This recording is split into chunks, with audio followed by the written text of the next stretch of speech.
Gold, trusted gold buyers. మీరు తాకట్టు పెట్టిన బంగారాన్ని విడిపించి ఈ రోజు ఉన్న మార్కెట్ ధరకు కొనబడను.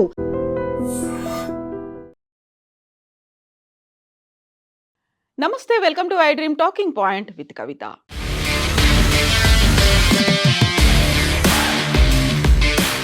ఆయతుల్లా అలీ ఖొమేనీ, దివంగత ఇరాన్ సుప్రీం లీడర్.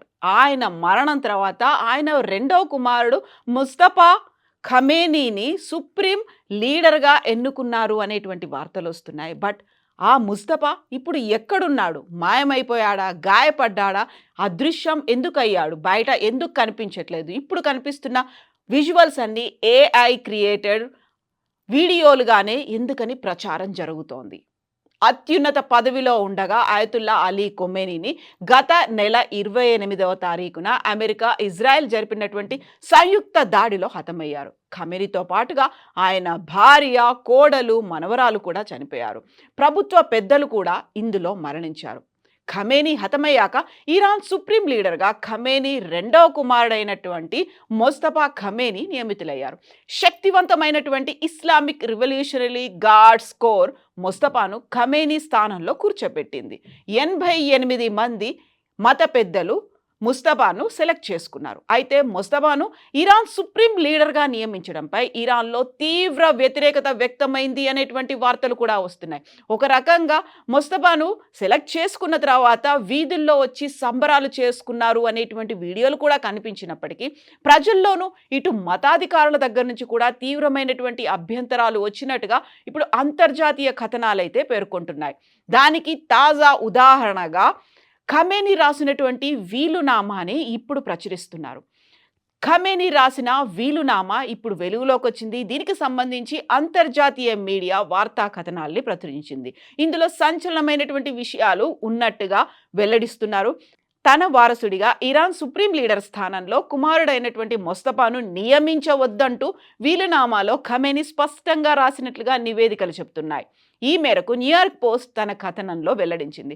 తన వారసుడిగా తన రెండో కుమారుడిని నియమించడం ఏమాత్రం ఖమేనీకి ఇష్టం లేదని ఈ వీలునామాలో స్పష్టంగా రాశారు అనేటువంటి వార్త ఇప్పుడు అంతర్జాతీయ మీడియాలో ప్రచురితమైంది.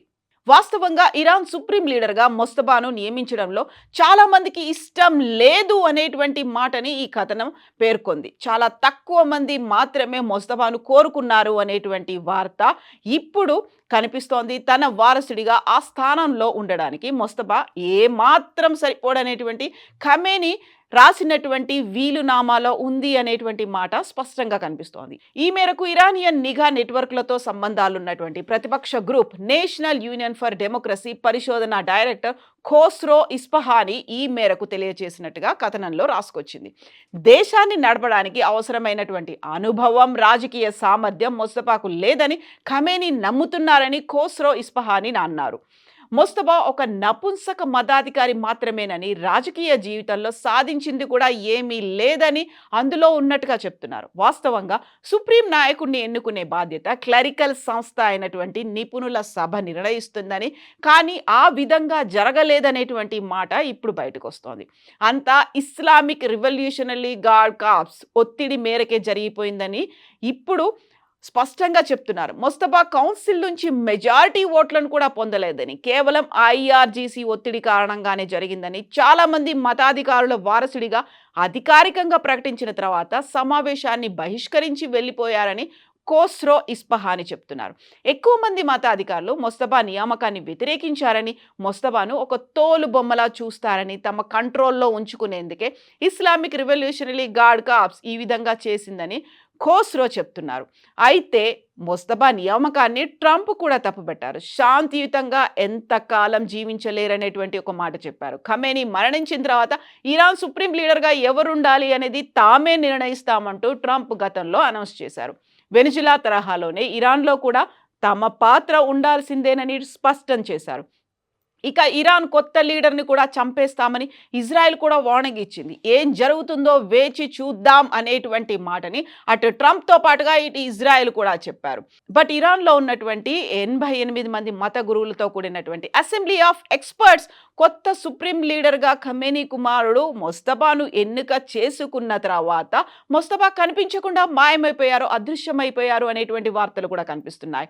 ఇస్లామిక్ రిపబ్లిక్లో అత్యంత రహస్య వ్యక్తిగా పేరొందినటువంటి మొస్తఫా ఖమేనీ ఇరాన్ యుద్ధ వ్యూహంలో కీలక పాత్ర పోషిస్తారు అని భావించారు. శక్తివంతమైనటువంటి రివల్యూషనరీ గార్డ్స్ ఆయన ఆదేశాల మేరకే పనిచేస్తాయి అని అనుకున్నారు.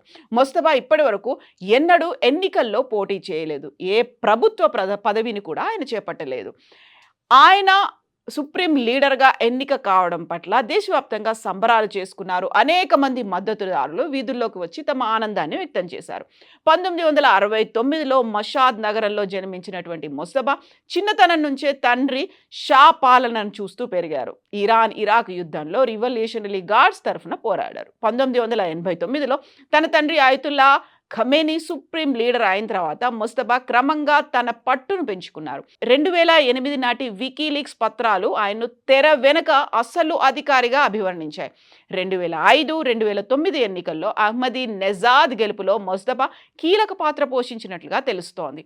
అయితే ఇరాన్ నాయకత్వంపై స్పందించినటువంటి అమెరికా అధ్యక్షుడు ట్రంప్ ఏం జరుగుతుందో చూద్దామని వ్యాఖ్యానించారు. అంతకుముందు ఇరాన్ కొత్త నాయకుడు ఎవరైనా తమ ఆమోదం లేకపోతే తమ ఎక్కువ కాలం కొనసాగలేరు అని ట్రంప్ హెచ్చరికలు జారీ చేశారు. మొస్తఫా నాయకత్వాన్ని తాను అంగీకరించబోనని ట్రంప్ స్పష్టం చేశారు. ఇక అటు ఇజ్రాయెల్ ప్రధాని నెతన్యాహు వీడియో సందేశం ద్వారా ఇరాన్ ప్రజలను ఉద్దేశించి కూడా మాట్లాడారు. ఇరాన్ను నిరంకుశత్వ పాలన నుంచి విముక్తి చేయడమే తమ లక్ష్యమని, ఇరాన్ ప్రజలు తిరగబడితే ఇరు దేశాలు మళ్ళీ మంచి మిత్రులుగా మారే రోజు ఎంతో దూరంలో లేదని పిలుపునిచ్చారు.